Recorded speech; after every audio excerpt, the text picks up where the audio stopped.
Lost Art of Fishing Stories, written by Andrew Cox. Get your copy today. Go to Amazon and search The Lost Art of Fishing Stories.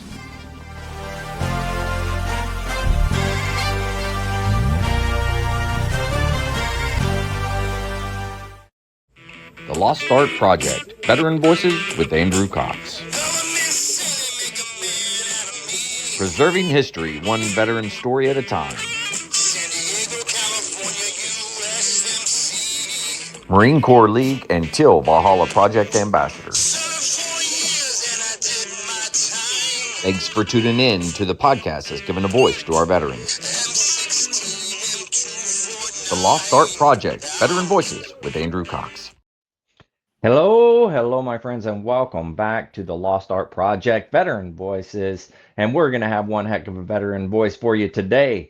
But before we get into the episode, are you enjoying the podcast? Make sure you go to the website. That's thelostart.podbean.com. Go check us out, see what we're all about. There's a couple ways you can help support us. You can go in there in that website. There's a one-time donation link, or you can become a patron with a monthly donation. Heck, we even have gear for sale. You can go and purchase some merchandise. Or if you want to advertise, you can advertise right here on the podcast. A big shout out to the Till Valhalla Project out there doing amazing things. I encourage you all, go check them out and help support them in their mission, and just do as much as you can for them. All right, you can find them at tillvalhallaproject.com.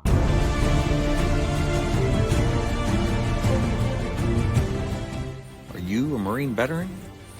Are you missing that bond you had on active duty? Then I have a place for you. Join the only congressionally chartered Marine Corps Veteran Service Organization, the Marine Corps League. Get that brother and sisterhood back in your life. Become one of the fewer, the prouder, a Marine Corps League member.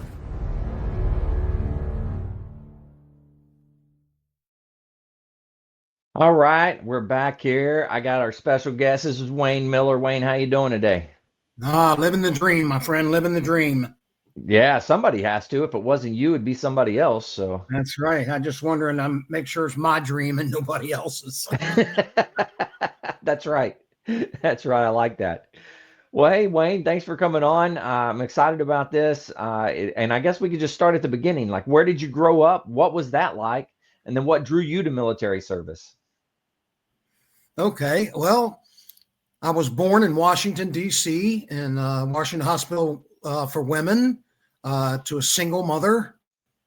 And about 2 years into that, she met my stepfather, and they married, and 5 other kids came along, and big family of 6, and grew up in Accokeek, Maryland, for most folks, if they know where that is, and left Accokeek around the 8th grade and moved to Silver Spring, Kensington, Maryland area, and graduated from Albert Einstein High School in 1968. And what got me in the Marine Corps, I was a small fella. If I turned sideways, the teacher would mark me absent. So I tried out for football, and that didn't work. Was too small and got beat up a little bit on that, and tried out for basketball, and I was too short. The basketball, I think, was taller than I was. And baseball, I was pretty good, but not good enough to play on the high school team. So I played boys club football. Okay. And did pretty good. I scored a touchdown offense and defense in one of the games. So that was pretty cool. Grew up, had the Boy Scouts, regular things, riding bicycles and growing up with a bunch of kids and things. Pretty normal 50s, 60s kind of living. Dad, my stepdad was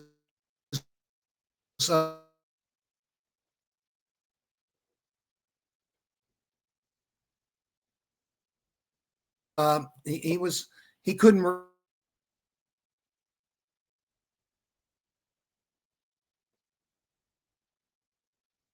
free to write that affords me to pay the bills and the rent and things like that. So, and one day at Einstein High School, this Marine came and was to the auditorium in dress blues. Oh, yeah. It hit me like a ton of bricks. I want that. Yeah. That's what I want to be when I grow up. That Marine, I mean, it was like he was talking to me, you know, and he said something very inspiring. So I yelled out, embarrassed the hell out of myself. Yeah, you know. So that was the beginning of my Marine Corps years, joining the Marine Corps. And I was small. I needed to prove something to myself. A little bit bullied, but not that much. But I just wasn't going to take it anymore. So I figure if I can make it through Marine Corps boot camp, I can make it anywhere. Yeah. So, very true. So I got that esprit de corps in me. I had it tattooed on my Abdullah oblongata, United States Marine Corps. And so the tattoo reads USMC because they couldn't get all those letters. No, right. No, and the Eagle, Globe, and Anchor I had put on my arm. So, everybody had to get something. So yeah. So I went to Parris Island, South Carolina, in June of 1968. So what was that like for you? Like, did you know you didn't know anything about the Marine Corps leading up to it, and then you kind of go into boot camp, and what was it like for you? Well, it was weird because my stepdad was Army. He was wounded pretty bad in World War II. He was shot in the chest and stabbed with a bayonet. But I didn't know that because he never talked about it. I knew nothing of that growing up as a kid. I didn't even know my dad was in the military. Wow. So, but I knew my uncle was in the Marine Corps. So I would talk to him about the Marine Corps, and he was wounded on Incheon. He was one of the first Marines on Incheon in Korea, and he also came in near the end of World War II. And believe it or not, he was the general's golfer. Oh, really? and when he was playing, the general said, "Well, you're no longer a golfer. You're 0311 now. Go to war, and if you come back, come see me, and I'll put you back on team." So he went to World War II. He got wounded there and came back, and not enough to ruin his golf game. And so he played for the general, and then Korea came out, and he said, "No, you're back at an 03 grunt." So that's when he got severely wounded and had a traumatic brain injury. He got blown up, and he has a steel plate in his head. But enough of that. And that really inspired me, and I saw his Japanese sword up above the door. Right. And, he didn't tell me how he got it, but he said I got that in the war. So I was kind of like, wow, that's really cool. Being 17 years old, never been away from home ever. Got on the bus, and I'm getting all excited. I got all my freaking hair cut off. Oh no. Yeah, so I could go to boot camp ready to go. That was a mistake. I got to know though, did they still give you a haircut? They still shave my head all the way to the bone. I still keep it pretty good. I still keep the core in me. It'll never go away. So, but got off the bus, and the drill instructor's going, "You got 10 seconds to get off this bus and get on them yellow footprints, and 5 of them are already gone." So we got out there, jumped off the bus, ran over, put our feet on the yellow footprints, and stood there. And then it was time to drop trowel and all that other kind of stuff and go get your. So I'm sitting there going, man, this is something else. So even in high school, I was kind of shy taking showers, you know, and here I am with black, white, Hispanic, and Asian, all these folks. I'm kind of Right. in DC. I kind of knew that anyway, so I wasn't unfamiliar Yeah. because I loved soul music back in Mm-hmm. the day, the Motown sound and all that. Yeah. Yeah. And a couple of my buddies were are African American, and Yeah. one of my best friends, he went to Vietnam and Okay. came back, and I didn't know it until I got back and went to Wow. our 50th high school reunion. Yep. No kidding. So, Wow. yeah. So I didn't know he went, but he did. So after that, we go and when it was time for chow, Mm-hmm. we go in, march in, and we grab our trays and put the trays up in front of our face and sidestep until we got to the food. And then the tray went down and you slid. And I'm going, holy crap! What is? And then you went to your seats and ready seat, boom, ready eat. You're eating ready trays. It's going, wait a minute, I haven't even finished eating yet. Taking our trays and dumping them, So that was pretty good there for a while. And it was hot as hell. It was, June, July, and August. It was. Oof. We had the black flag flew a few times. We're not supposed to do anything, but that didn't stop us. We did it inside the barracks where no one could see us. Scrubbing toilets with a toothbrush. Yeah. And All the fun stuff. all the fun stuff. All your junk had to be perfect and lined up and folded, and you flip a quarter on your bunk and it better flip. All those good things. So I'm really happy. Man, this Marine Corps stuff is pretty cool. My dad said when I got there, keep your mouth shut and follow orders. Yeah. Don't care what they tell you to do, you do it. Even if you can't, you do it. So I went, okay, but I'm here to get buffed up and be a badass Marine. And I did. I went from 102 pounds to, I think it was 145. Wow. And solid. I mean, solid. Push-ups, 1 million of them. Ran long distances, pull-ups, all that kind of stuff. Right. And because I wanted to be tough.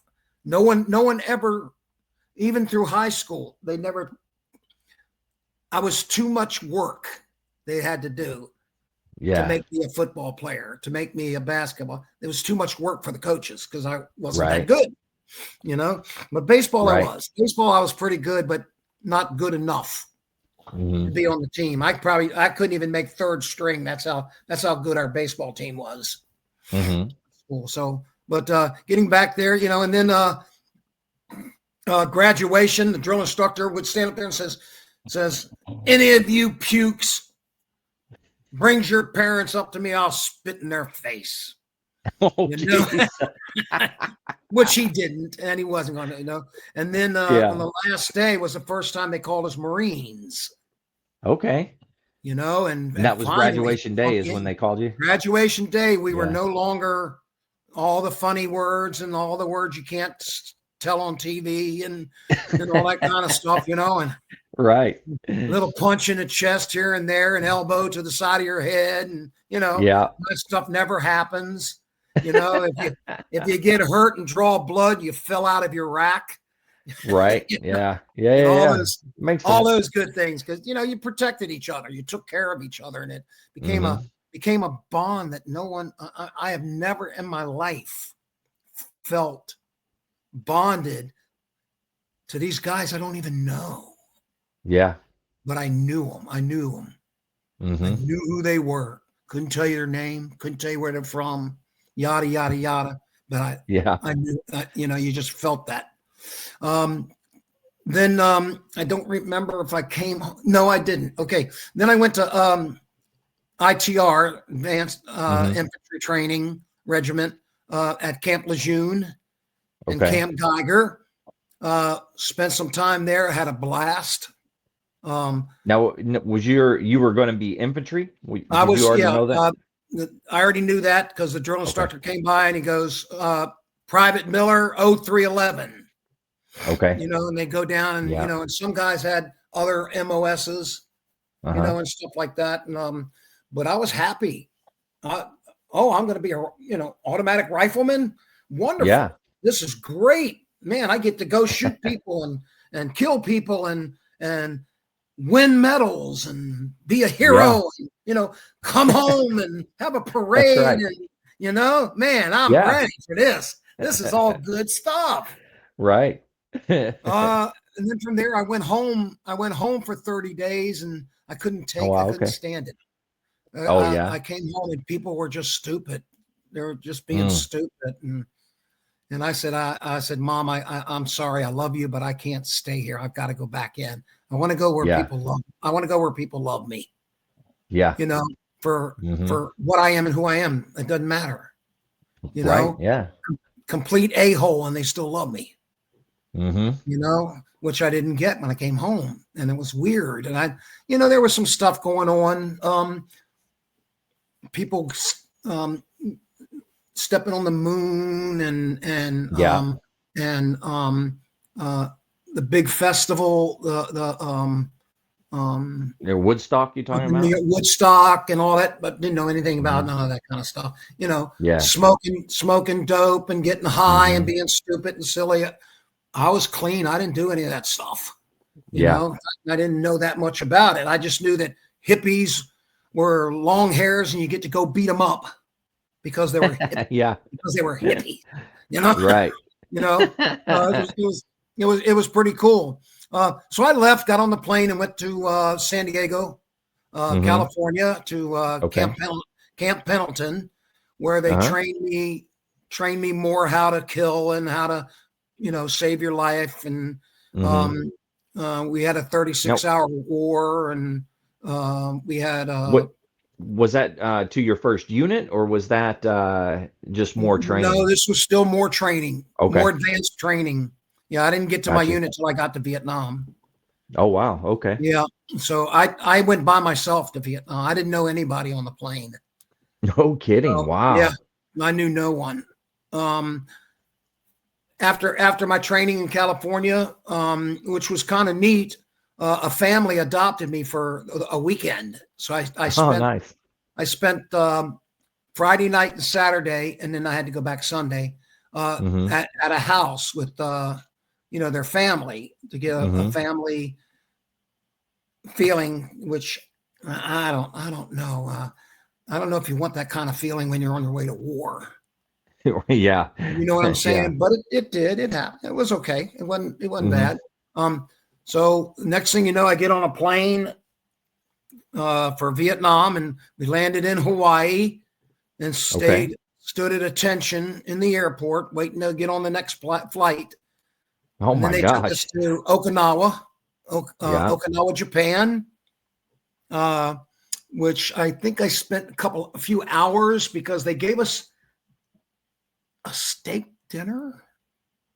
Oh, wow. Yeah. I think we had a steak dinner. I'm not sure, but we had food. We had real food, and I think it was steak. And then they go, all right, all those, grab your gear. Your next flight is University of South Vietnam. That's an interesting way of putting it. So we landed in Da Nang, and I'm thinking, Ray, this is weird. I'm thinking the movies I saw, we're going to jump off the plane and bombs are going to be going off, machine guns are going to be shooting at us. We're going to go off. And here I am sitting on a commercial airplane with nothing, no weapon. Oh, wow. No nothing. And the stewardess goes, all right, gentlemen, you may exit the plane. And I'm saying to myself, what? Where's our rifles and stuff, Yeah. So we go and get off on the tarmac, and I guess I'm thinking there a couple of rockets may have come in or something, and we didn't have to get down or run like some had to do, run and get into a bunker or something. No, we stood out there on the tarmac in a cattle car, 18-wheeler or not 18, but whatever, those cattle cars. Right. It's a truck that holds people, that transport people. Yeah. And, is it like a three ton yeah, truck? Yeah.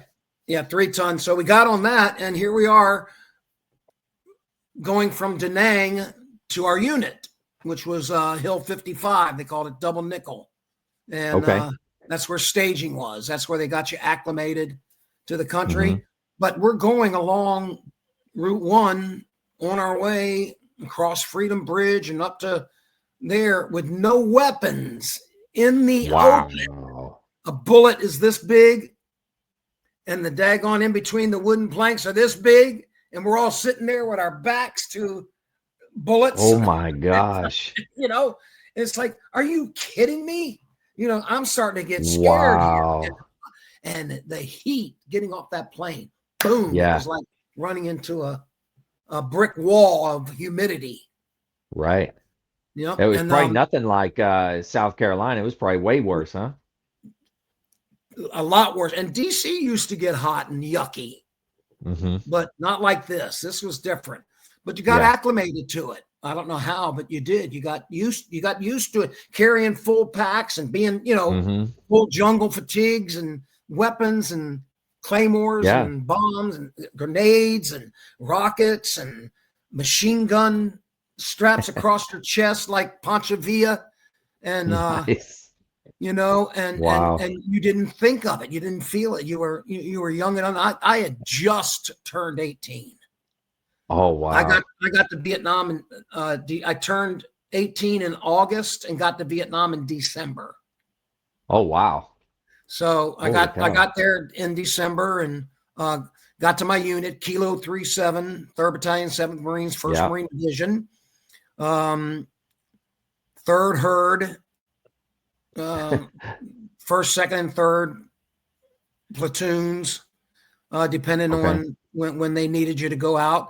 And I finally got my weapon and ammunition and all that kind of stuff. And we went out on our first patrol, and it was nothing. I mean, it was easy as pie.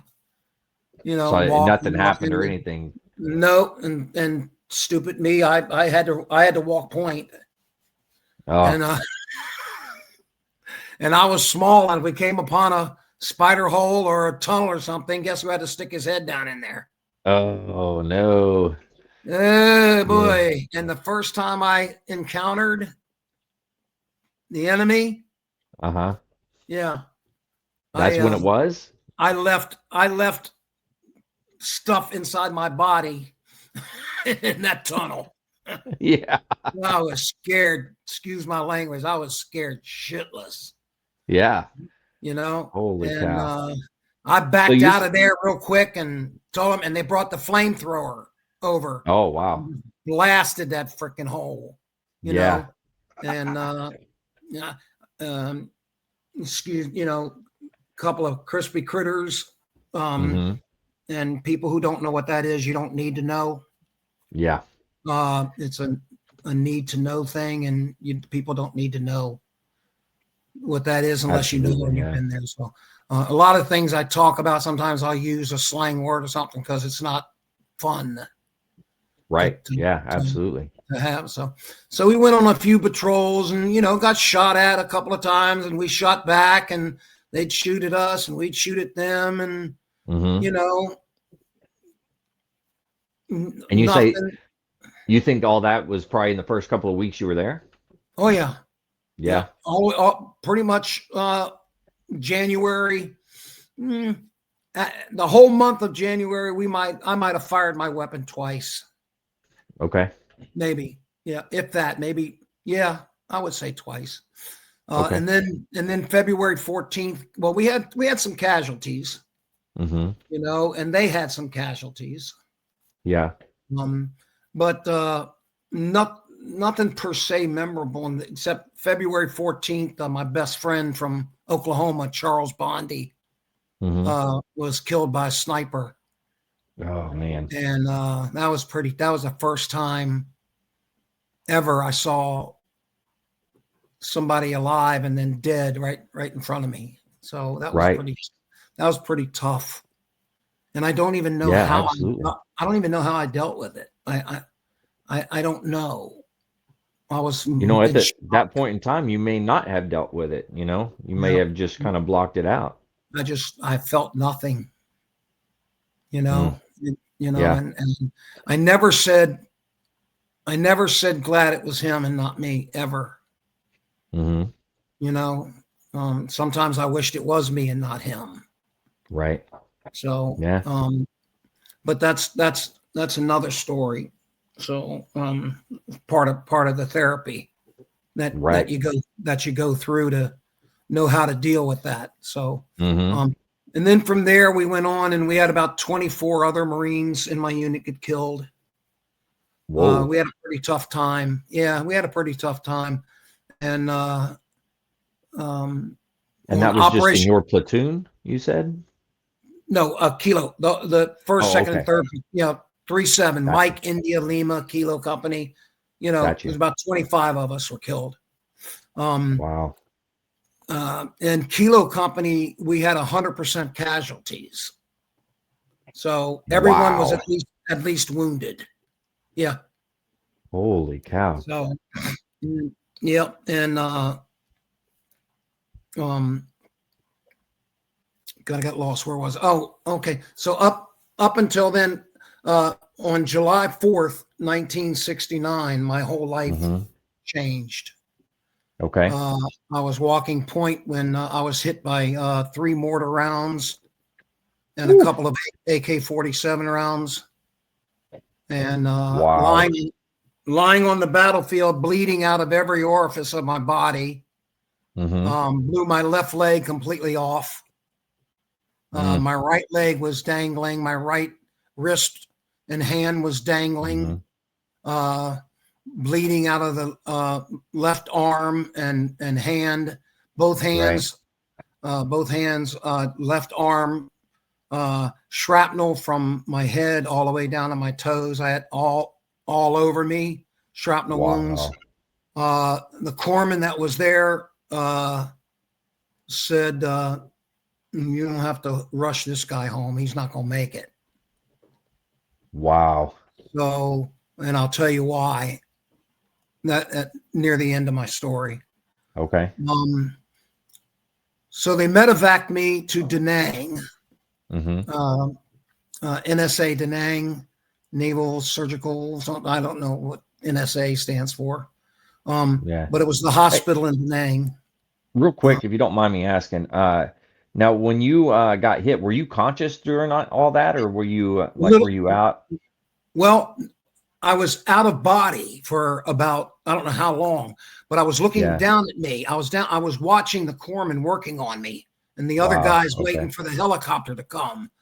And then when I Wow. looked off to my right, I saw my mom and my brothers and sisters in the front yard having our normal 4th of July picnic.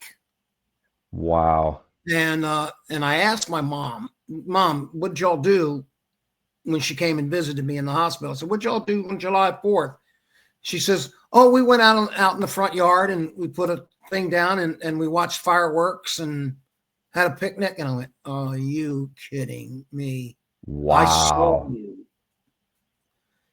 and then I came back down, and just as soon as I came back down, the helicopter was there. And I think it was a where the back end drops down, C-130, Okay. Uh, maybe. well, Whatever. C-130 is a plane. Are you talking about a helicopter? This was a helicopter that came down and the Uh, back end was it opened up, and CH-46? The 46 maybe, do that? yeah, Okay. it looked like a grasshopper with propellers Yeah, front and back. Yeah. I think it Um, is.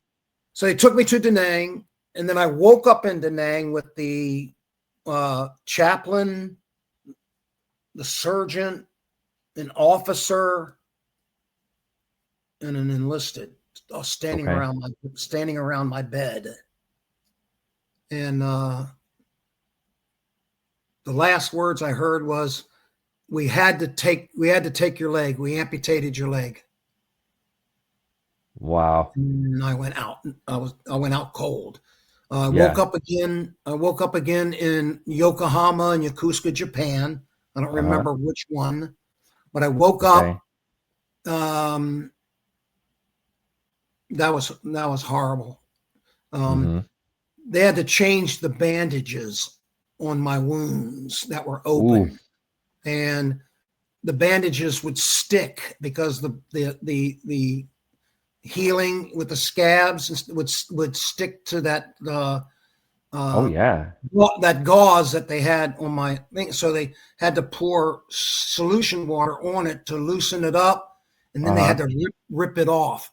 So I would hold the bedpost and bite down on a piece of cloth while they did that. And I remember screaming, I mean, horrifying pain. And I couldn't use any parts of my body. I couldn't use either hand, and I couldn't use either leg. So I was pretty much paralyzed. Wow.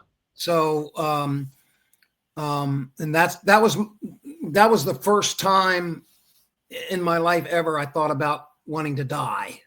Mm-hmm. And there was a pair of scissors on the table next to the bed. Yeah. And guess what? God said, not today.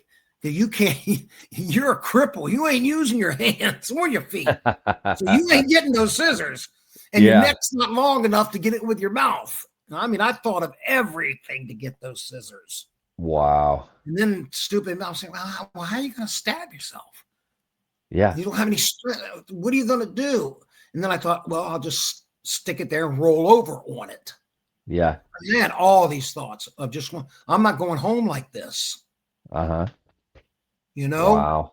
I don't want to go home like this. Mm-hmm. And plus two, I was a badass full Marine. Yeah. And now I'm just a freaking whale doo-doo on the bottom of the ocean. Wow.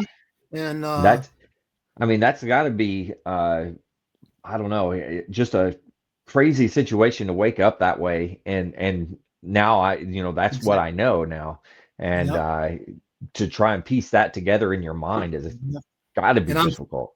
And I'm thinking I'll never get married. I'll never have a job. Mm-hmm. I'll be living at home, being a burden to my parents and society. Right. Plus didn't know that. Plus I'm a Vietnam veteran going home to all that crap. Right. And I'll never do sports. Oh, and I was a singer. I was a hell of a singer. Okay. And dancer. I could sing and dance. I mean, the women used to, oh my God, even today they all told me, Wayne, you were the best dancer and singer. That's awesome. So I wanted to be a professional singer, and I wanted to play professional baseball and get married and have kids and get a job and right. Be that Marine again. Mm-hmm. And it was all gone. Right. So I got home and I worked my ass off. Excuse me. I got to watch my language. No, you're good. We always click the "this isn't for kids" button, so you're good. Okay.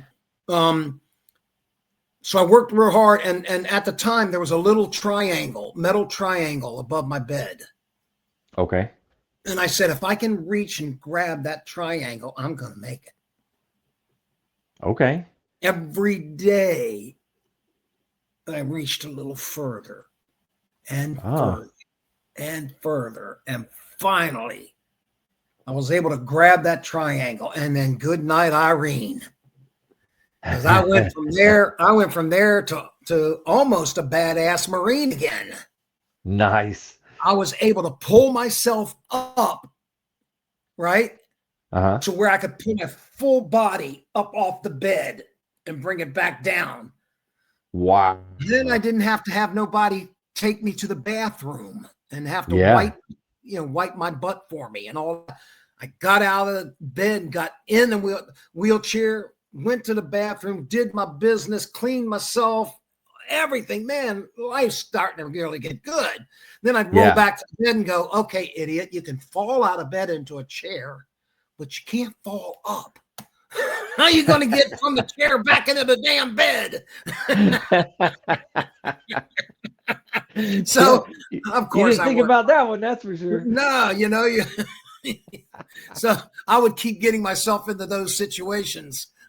my whole life because they're funny situations. So yeah. And then got down to the processes, and they measured my stump. They casted it. They gave me a first walking leg with it's called a pile-on, where you just have the socket and a metal pole. Oh wow! And you're taught to walk. So I was pretty good. I never forgot how to walk. I remembered heel strike, roll over, toe push. Heel strike, roll over, toe push. I didn't have to raise my hip and throw my stump around front so that the leg could come and bang on the floor and then roll over it and then throw your hip again to walk. And I said, no. I'm going to walk so nobody knows I'm an amputee. Right. Yeah. I worked and worked and worked and worked. And then finally, they're going to give us our legs. So we had our finished legs, and my buddy next to me, he was the same side amputee. And we decided we're going to mess with them. I'll wear your leg and you wear mine. We got down to PT, and we had to drop, we dropped our trowels every time we went down because they wanted to see us walk in shorts. So we had our shorts on underneath. And when we dropped trowel, I had one black leg and one white leg, and he had one white leg and one black leg. And that was our way of handling it, accepting it, right?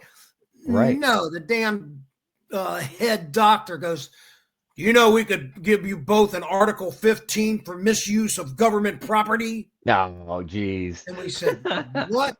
And the Sarge goes, like, don't say nothing. Just let him be an asshole, Oh, geez. So we went back, put our legs on, and then we had to come back down and go through the process, and they'd give us all kind of crap.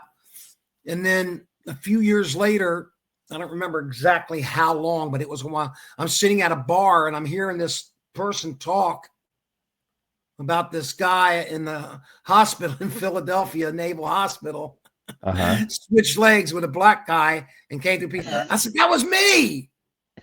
And he turned around and he goes, oh, hello, So we did that. That's funny. I would do crazy stuff like lie under the tire with a bottle of ketchup broke.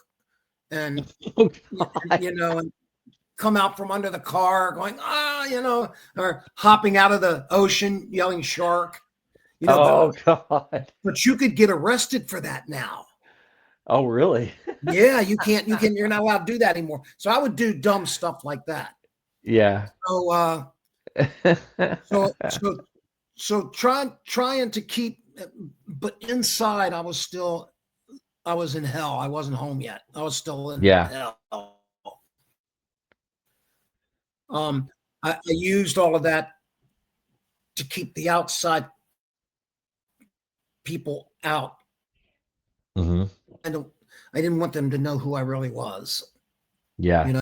You can't tell anyone that you killed anyone because they automatically change. They change immediately.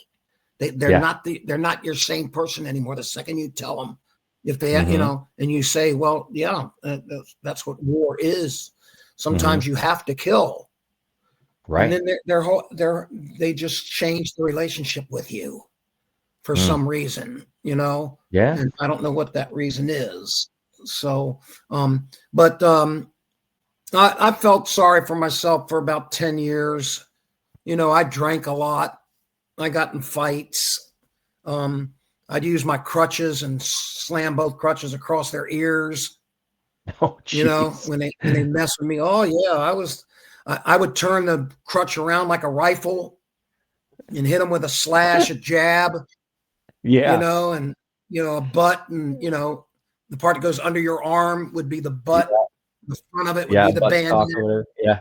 Oh heck yeah! I've broken several. I had to go to metal crutches because I'd break. So I know I'm not that. You're breaking all the wooden ones. I wasn't that bad. Oh my God. That was my college day. And then I was the only NCAA amputee gymnast in the country. I did I did high bar, parallel bars, pommel horse, and rings. I have a picture of me doing a handstand on the parallel bars and the iron cross on the rings. Wow. Yeah, and then I wish I'd have gotten the pommel horse, because what I would do is take the left leg and put the loop on my right leg so it looked like both my legs were together like this. And Oh, then when I right. did Yeah. the pommel horse, I would always do double leg circles, up, and back down, and back up, Wow. and turn around and dismount, land. My dismounts on all the other ones, I landed on one foot and stuck it. I might have had one hop. Rarely I had perfect balance. But one day in college, because the VA, I'll tell you, was amazing. And at first they weren't, but I don't want to tell negative stories because people hear too much. I want to tell you the positive stories. If it wasn't for the VA, I wouldn't be alive today. Let me just put it that way. Yeah. Okay. Yeah, makes sense. They took care of me. They took care of me the best way they knew how. Okay. Mm-hmm. I wasn't the best patient either. Right. So, I take the blame for some of the stuff that didn't go right. So I'll take full responsibility for that. But I was in college. They told me you got to go to school. So I went to school.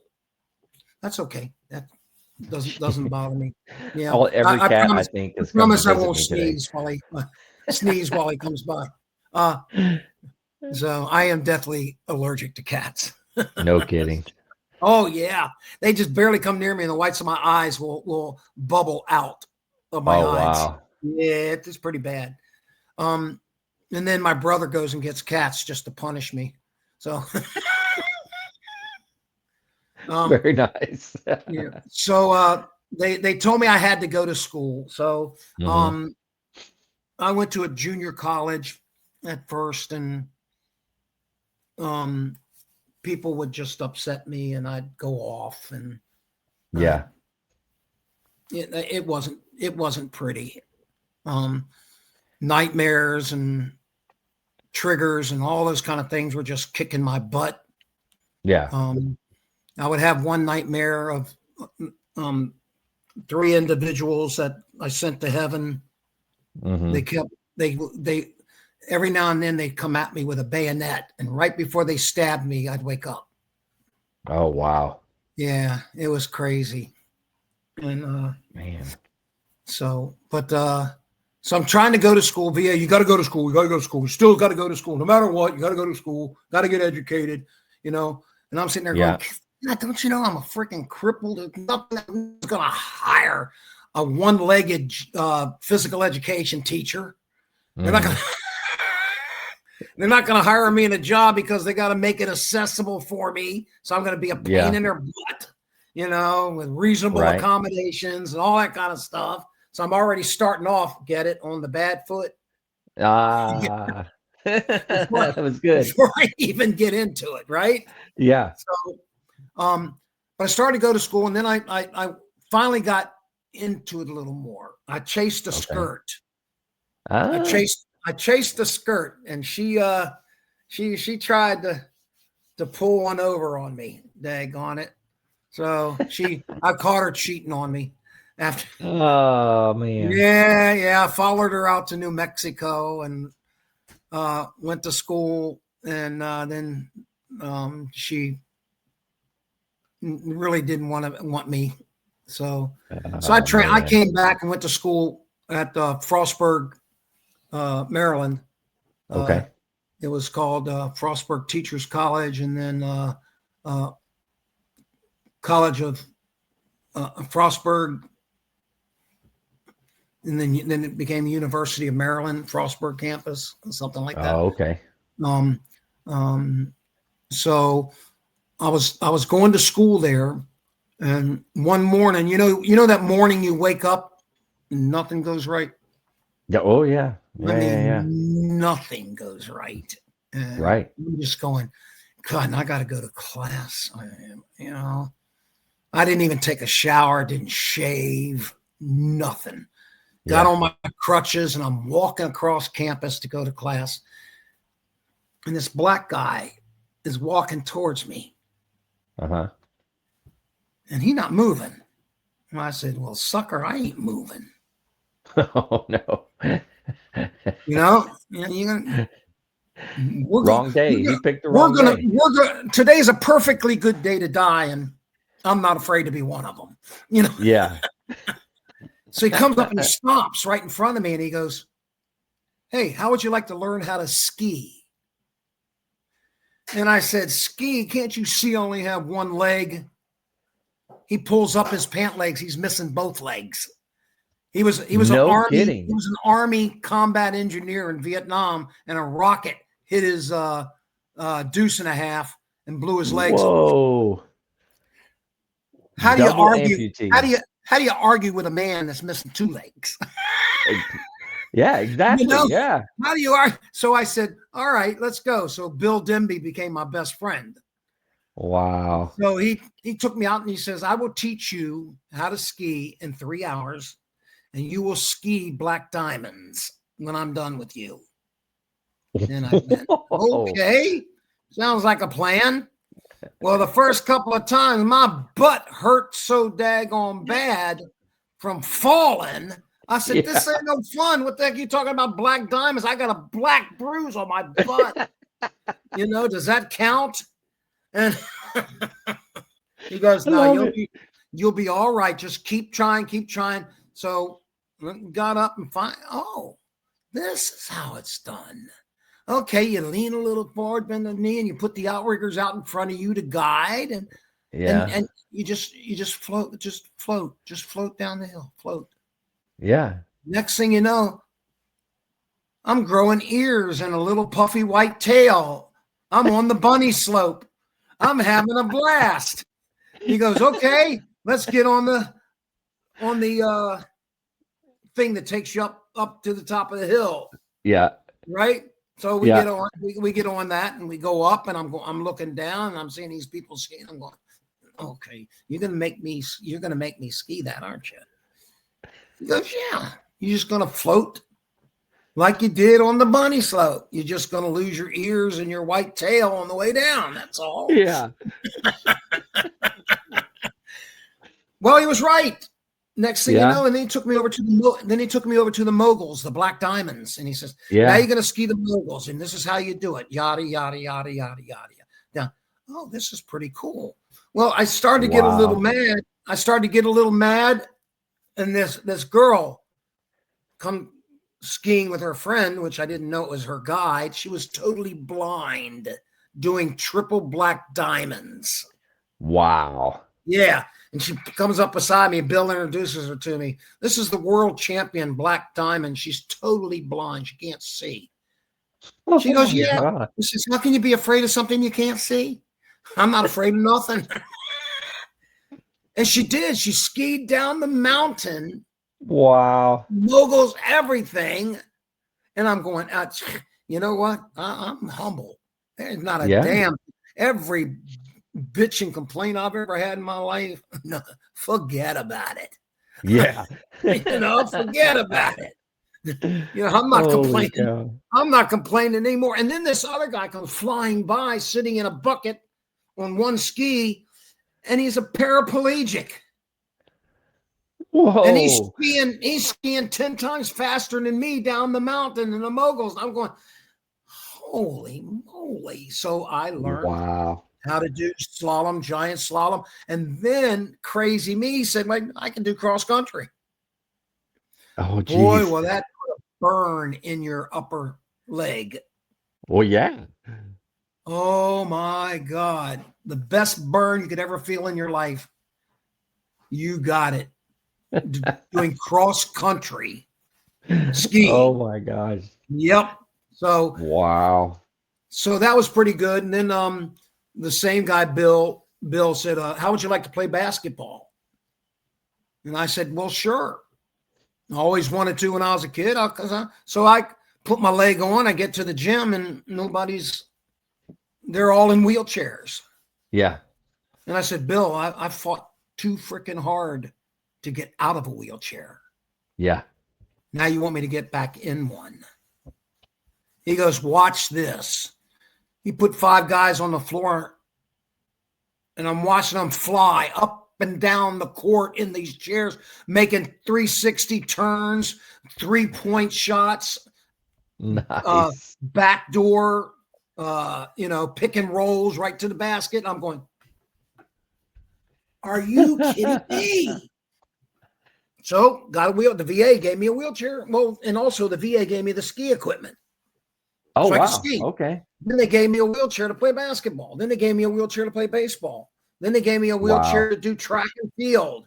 And I'm going, holy moly, what are we doing? And then then I had a kayak. And, so all these sports I'm able to do again, but doing them in a wheelchair because of the VA National Recreation and Sports. Right. I got to do everything. But it wasn't baseball. So I became a gold medal recipient in New York just a month or two before they hit the World Trade Center. I pitched a 6-0 shutout for the gold medal in softball. Wow. Wheelchair softball. Yep. So then I was a swimmer. I was a swimmer. I have gold, silver, and bronze medal in every single sport I participated in. Wow. Yep. And that's awesome. Yeah. And then I was able to give back. There was a veteran who was having a difficult time, but he wanted to be normal for all the wrong reasons. And so if I'd have beat him, I'd have gone on to the gold medal round and maybe lost, got the silver or the gold, but I was watching him and God, this is live. I threw the match so he could win, but I did it in a way that no one knew. Yeah. Except his mother. Oh, really? His mother came up to me while he was up on the podium getting his medal, his bronze medal. She says, I saw what you did. And I says, I didn't do anything. She goes, I saw you. And she gave me a big hug and a kiss. Wow. Because that medal turned that kid around, turned that veteran around and made him. She said the next year when I went there, she came up to me. She says, you should see him. All year long, he practiced everything. He changed. Wow. His whole attitude, everything changed. Just because he won that match. I said, yeah, he won it. Wow. I didn't give it to him. He won it. So it was pretty good. I didn't know anybody noticed. But when you hit the ball back over, you're not allowed to touch the table. Oh, okay. So I put my hand on the table and slammed it on him. Right? So it hit good and then slammed it on him. So there was no way in hell he could return it. Right? But the referee saw my hand on the table. And he goes, foul. I went, what? I didn't touch the table. And he goes, yes, you did. Oh my gosh. And I said, no, man, he gave me a perfect shot. And I said, I want to see the instant replay, and I'm making a fool out of myself. And I says, all right. I went over, gave him a big hug, and he gave me a hug, and he was crying, and I said, next year, you wait, I'm gonna kick your ass next year. And I saw him, but I didn't sign up for table tennis that year, but he did. Yeah. And I don't know how he did, but he must have done well. So nice. So with that, I don't know how much time we have. You got as much time as you want to. Oh, okay. I'm here on just listening to your story, man. I'm having a great time. So all of that happened, and then singing. I wanted to be a professional singer. Well, the VA has the Creative Arts Festival every year, and it's sponsored all different places. Well, one year it was in Washington, D.C. So I entered it, and I sang Lee Greenwood's God Bless the USA. Yeah. Well, I put my own twists to his song. Uh-huh. I sang the first verse, and then in the second verse where it says, "I'd gladly stand up next to you and defend her still today." Yeah. I stood up out of my wheelchair on one leg, saluted the audience as they lowered the garrison flag inside DAR Constitution Hall. Wow. And the people went nuts. They went Wow. nuts. There were people crying, cheering, laughing, the whole 9 yards. That's pretty powerful, though. And I got a chance to sing it with Lee Greenwood on stage. No kidding. Yes, indeed. Very cool. Yes, I sang in California, in Hollywood. I sang in Vegas. Oh, nice. I sang in Nashville, Tennessee. Uh-huh. I sang in New York. Wow. I sang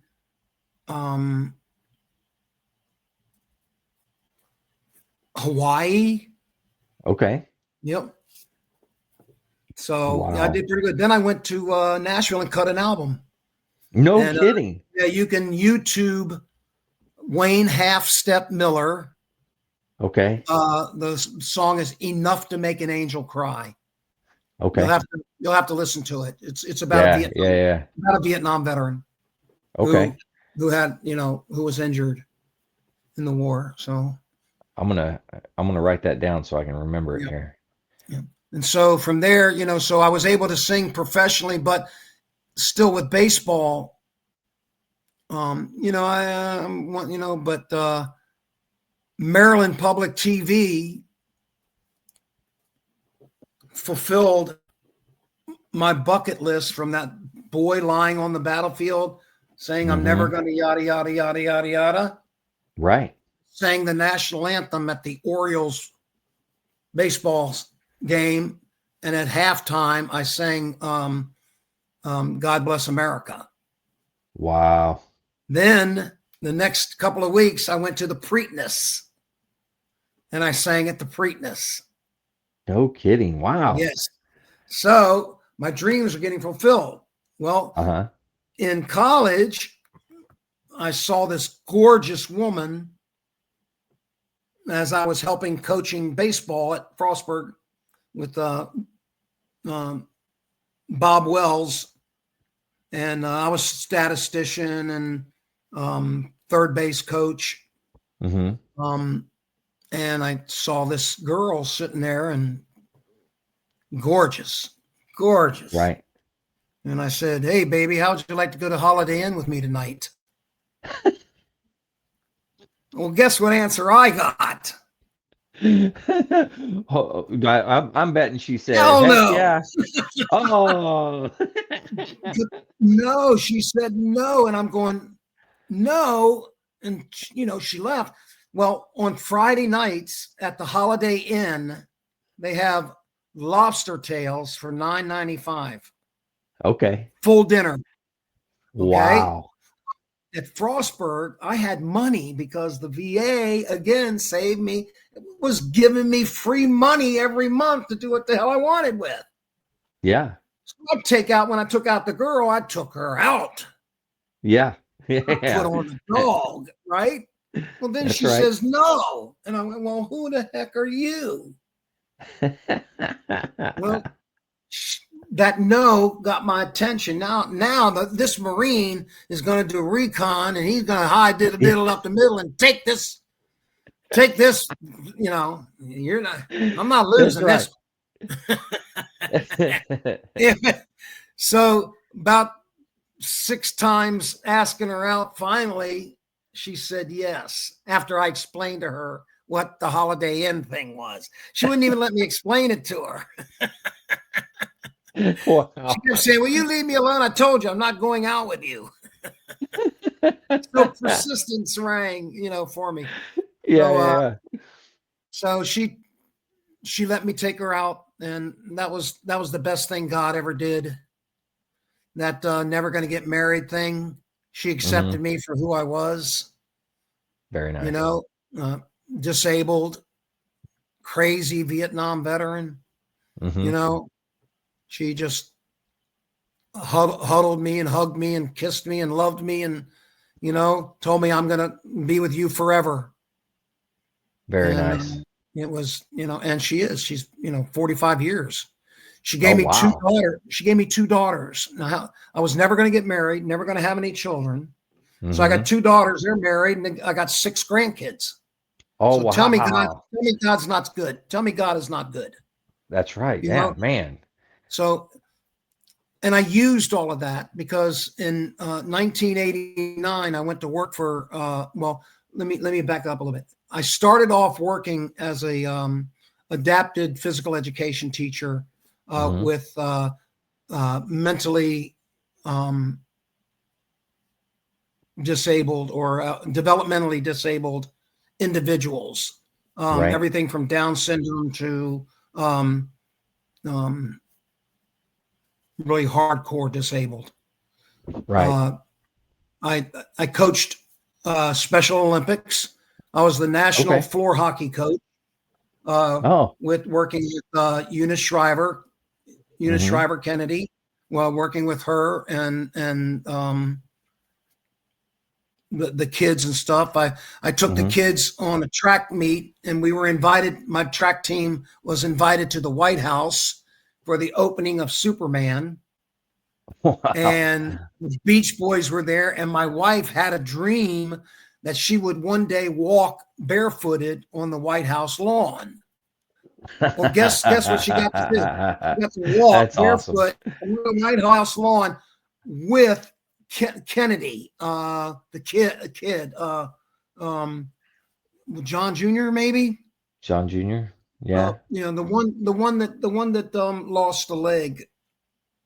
I think he lost the leg or something. John Jr. But she got to walk on the lawn barefooted. And Richard Pryor was there, and Superman, Christopher Reeves was there. Yeah. We met a whole bunch of folks, and the president, Reagan, and I think it was Reagan at the time. But that was a blast. So I did Special Olympics for several years, and so my boss, Sister Mary Dolores Wilson, said, "Wayne, I can no longer support you without a master's degree. You're going to have to go back to school and get a master's degree in special ed." Wow. And how many years was it since you went to school last? Too many. Too many. I graduated 70 something, and this was 80s. So 85. Oh, wow. So I graduated in 85 so I went to GW, and the VA paid for it. Wow. So I got my master's degree in special ed with a second with sign language. Oh, wow. But I haven't used it so long I forget it. I don't even remember half. 3/4 of it I've lost. It's gone. I know a little bit. But so I got my degree and went back, showed my degree to Sister Dolores Wilson. She says, "We didn't get the funding, so I can't keep you." Oh, no. So I went to the VA and I said, "I just lost my job. What am I going to do? I got wife and kids. I got babies." So I got a job doing group homes. I was a supervisor for group homes, for severely and profoundly developmentally disabled, living in the community. Well, then those funds dried up. So I was out of a job again. So the VA, my counselor at the VA, my voc rehab counselor, said, "Wayne, I don't know you want to try this, but they're looking for a peer counselor at the VA to work with Vietnam vets returning home and not making it home in their head. Yeah. You act like you've done pretty good. You want to try it?" And I said, "How much? What's the pay?" Right. And when he told me, I said, "Does a bear do in the woods?" You better believe I'll take that job. Oh, I love so it. I got, I had a GS9 and then jumped to an 11 1 year later. Well, Wow. guess what happened? The VA changed. They didn't want peer counselors anymore. They wanted licensed social workers and counselors. Right. Guess who wasn't licensed? Now, did they send Guess you who to was get your told license? you had to go back to school and get a master's degree with a license? Well, that flashed me back to Sister Mary Dolores Wilson. You're going to make me go to school, and then you're going to fire me. When I get back, you're going to tell me I don't have a job. Yeah. So I went to my VA counselor, and he says, all right, let's send you. All they can do is tell you no. And then you got that degree, you can get a job anywhere. Yeah. So I went, okay. So the day I got my degree and I went to my boss and turned it in, she goes, congratulations. You are now in 11. Nice. I went, oh, okay. So I went back, got on my computer. Okay, GS11, step 5. I'm going to make how much? Holy moly. So 37 years later of saving several lives, putting marriages back together, putting families back together, helping veterans live a more productive life. Mm-hmm. In 37 years, I had 1 suicide. Now I've had several wanting tos, but none, except I had 1. And the reason he killed himself was not because of Vietnam. Oh, wow. Okay. Yeah, it was something else that was horrible, you know. Yeah. And it played on him, and he couldn't do it anymore. So he wrote a suicide note stating why he killed himself. So, wow. But yeah, saved a bunch of lives. Went out in the community and talked to them. One guy, I can tell the story because I'm not giving any information away, but I get a phone call. And this guy, he sounds like he's drunk, and he's talking about, I don't want to live anymore. I can't take this. I can't take that anymore. I don't want to live. I've already drank, almost a half a gallon of whiskey, and I got all these pills here that the VA gave me, and he started taking the pills. And then he had a gun, and I couldn't think of what to do or say. I just kept having talk, and I said, "Well, hey, Joe, I know where you live. You live right across the street from the 7-Eleven on U Street." He goes, damn well I don't live there. I live on 13th Street, 1307 T Street. Thank you, Jesus. Boom, 911. I had the police there, everything. He was cussing me out. Still on the phone when the police is coming in the door. I told him, I said, the police is at the door. Let him in. I said, I've already told him you had a gun, so don't you even touch it. Don't you do anything. Wow. So he came in and strapped him down in the bunk, took him to the hospital. And I got there and I said, hi, I'm the guy you talked to on the phone. I was at the VA hospital emergency room. I'm a guy you talked to on the phone. He was pissed. He said, why'd you call the police? And all this kind of stuff. And then afterwards, after he, they pumped him probably and got all the liquor, got him spry and everything else. And he called me up and thanked me. Yeah. Very nice. Yeah. Wow. I don't know how in the hell that worked, but I couldn't think of anything to do or say to him. Wow. So I had a African-American Tuskegee Airman. No kidding. Okay. 2 distinguished flying crosses and stuff. Wow. But his wife was senile, and he was starting to get senile himself. And the VA kept saying he was not a veteran, that he was never in the military. What? And so I'm talking to him. I said, no, I've had this before, I said, I know how to get around that. we'll just do the normal thing that you're supposed to do and we'll send away for it. Yeah. Guess what? It was one of them that was burned in the fire in Detroit. Oh, yeah. Destroyed, and they had nothing on him. Wow. So in between his normal state and his dementia state, he would say things. And he said, yeah, the government made me give my last copy of my 214 to them so I could get my job back. I went, thank you. I called up OPM, got this nice lady on the phone. I said, my grandfather, they keep calling him a liar. And they said he never served in the military. And his name is Francis Scott Miller. And my name is Wayne Lee Miller.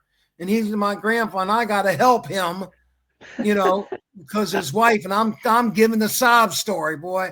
And she goes, well, I don't know, honey, but I'll check and see. And if I find anything, I'll let you know. Uh-huh. Well, 2 weeks go by. I haven't heard anything. And the phone rings. And it's Sally from OPM. And hi, honey, guess what? I said, what? I found his chart. But I have no clue what a DD-214 is. I said, can I come over? Can I come over and look? And if it's there, can I get a copy? She goes, sure, honey, you just come on over. I went over there and walked in there. She goes, you're not his grandson. And I'm white as a sheet, and he's black as coal. So, but I told her who I was. I showed my badge. I said, I'm with the VA. I'm a counselor. And this almost was the only way I could help this man. And she said, God bless you, son. I looked in there and found a hologram of his DD-214. It was black. What was it called?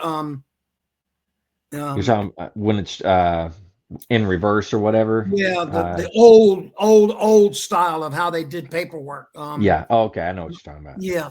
So it was there. I got it. I hand carried it down to the VA, to the director of VA benefits. Mm-hmm. And I said, Secretary Brown, here's a man who's a liar. And when he goes, Wayne, what are you talking about? I said, your counselor didn't even do anything and told the man he wasn't a veteran. He was a highly decorated Tuskegee Airman. He was a leader of a Tuskegee Air Group in World War II. Oh, jeez. Wow. Guess what? 2 days later, he's got all his benefits, everything, and they was going to say anything. He dies. Oh. And then she died. No kidding. Wow. Never got a penny. All his life, he never got a penny because the check that was going to be sent to him, he died. Mm-hmm. Didn't get any. Oh, geez. Yeah. And I helped another veteran who was a transgender. Yeah. And almost got in trouble for that. I had the Secret Service or FBI or somebody come to my office. Why are you asking for John Doe's DD-214? I said, because Jane Doe asked me to get it for her. Mm-hmm. Well, I got it. Everything else helped her out. A year and a half later, she comes back to Washington, D.C. with her life partner. She says, Wayne, I want you to be the first to know that this is my life partner. Thanks for helping me. Wow. Yeah. So that's I was awesome. the first person ever to meet her life partner. Yep. Yeah. So. Wow. Yeah. That's awesome. I got a lot of great stories. Those are two of my best ones. But a lot of others that I've helped. Well, I mean, you said you did 30 years? 37 years. 37? Yeah. Wow. Just retired in June. That's right. Okay. Yeah. So, Still working through what to do whenever you're retired. Is that right? I didn't know. I thought I knew what I was going to do, but I don't. Yeah. I fell and shattered my shoulder, and they put a reverse titanium shoulder in, and I can't use it. So it triggers me back to being in the hospital. It triggers me back to Vietnam. So, but I used to tell everyone, you think you have it tough every morning I have to put Vietnam on to go to work. And then at night I have to take it off and plug it in so I can use it tomorrow. So Vietnam is never away from me. Yeah, that's true. So you tell me you can't live with PTSD? Yes, you can. I'm living proof. Yeah, absolutely. You know, so so now I've been the commandant of the Marine Corps League. I've been the pound keeper for the Devil Dogs. I'm working on being a deputy lucky dog for the kennel. Okay. And I'm working to be a department something. Okay. So I've already done all the other jobs. So I'm still doing that. I'm Catholic. I'm with the Knights of Columbus. I've been a Grand Knight. I've been a past faithful navigator. Wow. I do Toys for Tots. I do a children's hospital. I do homeless veterans. We do some things for Ukraine. Let's see what else. 6 grandchildren are the loves of my life. You know, I bet they keep you busy. No, they're the best busy I could ever ask for. Yeah. Because that little 18-year-old kid, and by the way, I was still really immature. Yeah. In Vietnam, I was still immature. I was taught how to kill a target. I was taught how to kill a rubber tire. I was taught how to kill little targets that look like humans. And then in Vietnam, they had a moving target. So we got to shoot at that. Well, guess what? Not once did I get shot back at. Yeah. So I get out there in a firefight, and guess what? They're trying to kill me. Right. They weren't trying to kill me when they trained me. Right. But they still are trying to kill me now. So a little bit different, right? Little bit. It's a little different when the target's shooting back at you. It's a little bit different. So that's true. So wow. What is it? Something and sting like a bumblebee. Float like a butterfly, sting like a bee. Yeah, that's it. So. I love it. Well, shoot, you've done some incredible things in your life, and I hope everybody listens to your story because it's super inspirational. So all my wishes came true. Lying there on that battlefield saying, never going to get married. I got married. Never going to have any children. My wife gave me children, and they gave me grandchildren. A job. I had a 37-year job. Singing. I sang professionally. Sports. I got gold, silver, and bronze. I even got the top award in the VA that's voted by your peers as being the top athlete. Wow. Yeah. Okay. And in the VA, where is it? All right, it dropped. Dagnabbit. I'm top dog. Oh, there it is. This is what my boss gave me.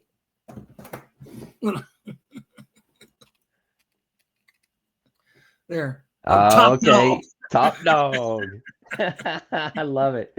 That's good. Yeah, they're the best. Man. But life's been good. I still have bad times. It's kind of hard to get. Not only do I have my war story in my head, but I've got thousands of other veterans. Horrifying. Absolutely. Military sexual trauma, and some of them is, it's horrifying. What those folks went through.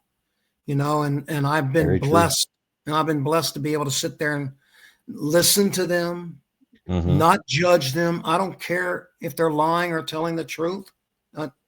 That's not my problem.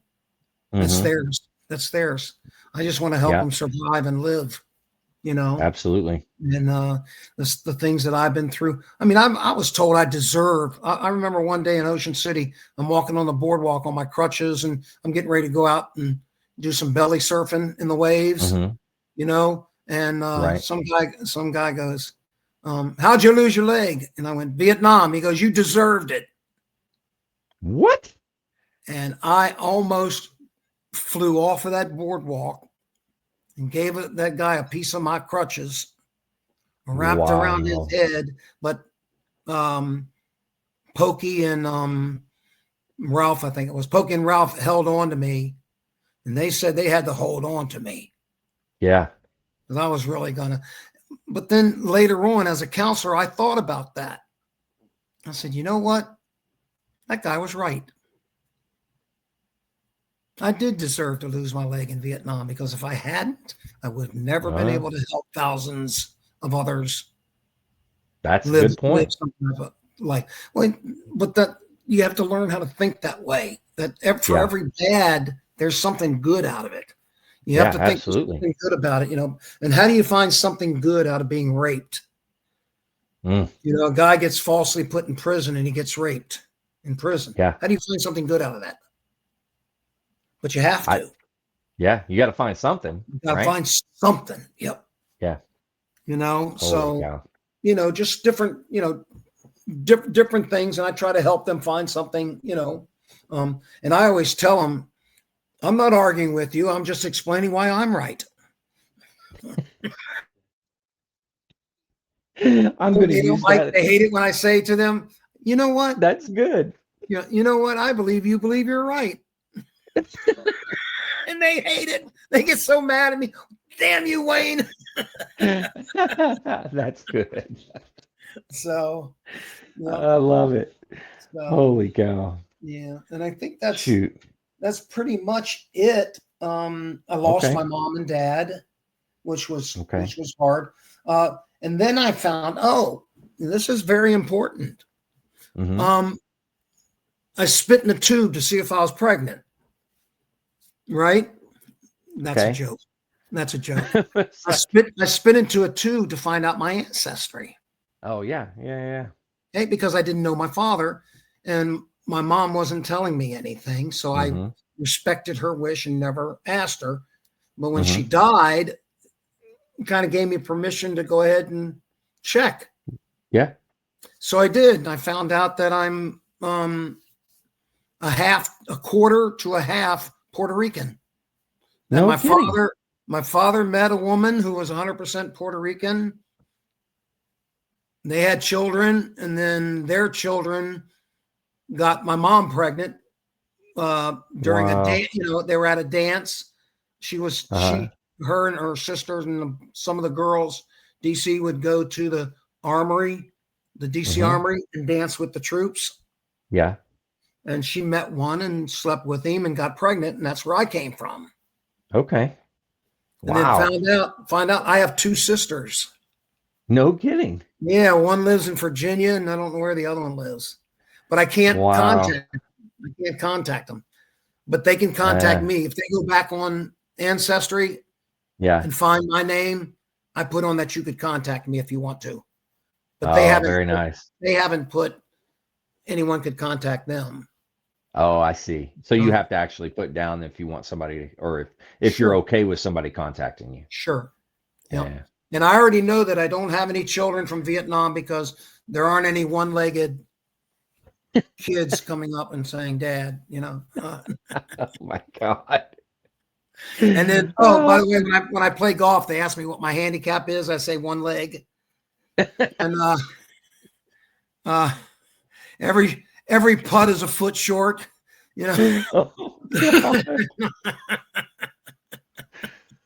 Oh man, that's good. That's good. So holy cow, Wayne, thanks for coming on and doing this. You're welcome, and that's why I nickname myself Half Step. When I do DJ, I DJ and do karaoke. Yeah, my name is Wayne Half Step Miller. So when you check on that song, Enough to Make an Angel Cry. Yeah. Listen to it and tell me what you think. I will for sure. Right, Andy? Yep. Oh And man, that's it's been an great.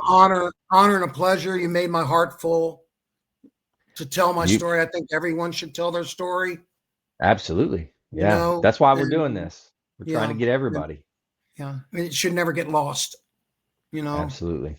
our history and stuff. So, you know, Hmm. um, I fought through all kinds of stuff. Oh, real quick, and then I'll go Yeah, on no, you're good. some of the counseling. And I'm not saying this to be mean, and I hope anybody doesn't take offense to it or anything. But when Rosa Parks sat on the bus, Hmm. and it was, didn't sit in the back, she sat up front. Right. Well, I couldn't even get on a bus. Mm. It wasn't accessible. When I was in a wheelchair, I couldn't get on a bus. Wow. Okay. Water fountains. This is for black people and this is for white people.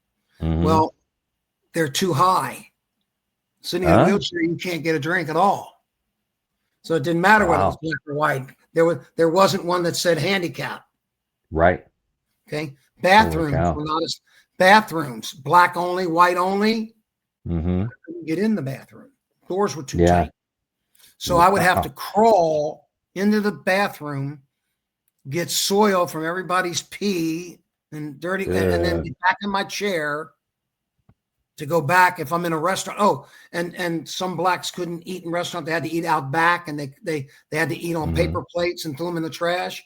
Well, the only way I could get in, because I was white privileged, I could get in the restaurant, was I had to go through the kitchen and get all that grease and everything on my wheels, gets on my clothes, and I go in, and what happens? I got to go to the bathroom to clean up. Well, guess what? You can't clean up. Yeah.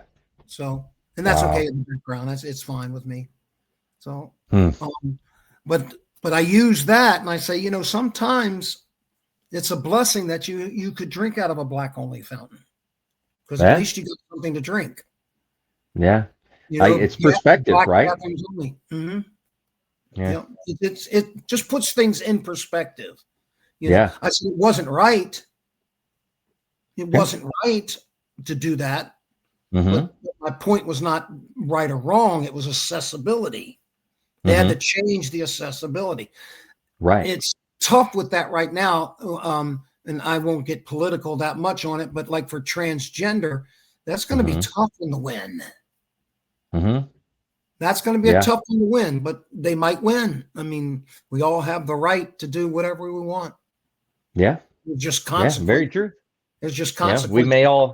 We may all disagree with each other, but Yep. it And is that's what why. it is. That's right. That's why I'm not arguing with you. I'm just explaining why I'm right. Oh, that's great. Semper Fi, my brother. I mean, it's been an honor and a pleasure being Wayne, with you. And if anyone has any questions, they can send it into your pod. You can text me or something, and I'll give you the answers. And okay. Let them know whatever. Again, I was with Kilo 37, 1st Marine Division in Vietnam, and now I have a PhD, piled high and deep, from the University of South Vietnam Jungle Warfare. Very good. Well, hey, Wayne. My tags on my car says Dr. PTSD. Oh, that's good. Yep. I like that one. Yeah. Well, hey, as we start to wrap it up, I always ask these rapid fire questions. So I want to do this with you too. Is that all right? Sure. All right. What is your proudest military moment? Joining. Good, good. I like it. Well, it didn't go. What is your most embarrassing military moment? Oh, you can see it? Oh, good. Yeah. What is your most embarrassing military moment? Getting my butt kicked with the pugil sticks. Oh, yeah. Yeah, it only took 2 swings. All right. If you could be one military leader for a day, who would that be? Powell. Oh, General Powell. Yeah, that's a good one. Where's it at? Now, he's not Marine. Not correct. I think Powell was a Marine. I think Powell was the Army. Yeah. But incredible. I could say chesty puller, but that's everybody's answer. A lot of people. Yeah, absolutely. What is one lesson or skill you learned that you still use today?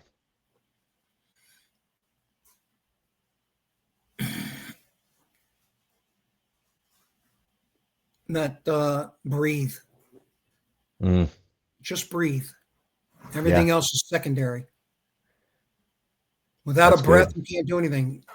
I tell my people, your first general order in civilian life is to breathe. The second general order is if the first don't work, it don't matter. It's so true. Yeah. Oh my gosh. In the zombie apocalypse, what would be your weapon of choice and what anthem would be playing? Oh my God. We got to get out of this place and a joint. What weapon? Oh my God. My weapon of choice with the oh my God. Probably in today's world, it would be a drone. Oh. So I'd use drones. I'd use drones. That's the first time anybody said that. That's good. Yeah. My anthem probably is, we got to get out of this place. If it's the last thing we ever do. I like it. Yeah, that's good. That's good. All right. Last question here. Knowing what you know now, would you do it all over again? Absolutely. 100%. Awesome. 100%. That's great. And knowing the outcome. 100%. Wow. Yep. That's incredible. Yep. Well, hey, I always give this opportunity for everybody that comes on, but words of wisdom that you would have for the listeners. Just be true to yourself. You know the truth and God knows the truth. So if you want to continue to live a lie, you'll never be happy. Wow. Just know the truth because God knows the truth. You can lie all you want, but God and you know the truth.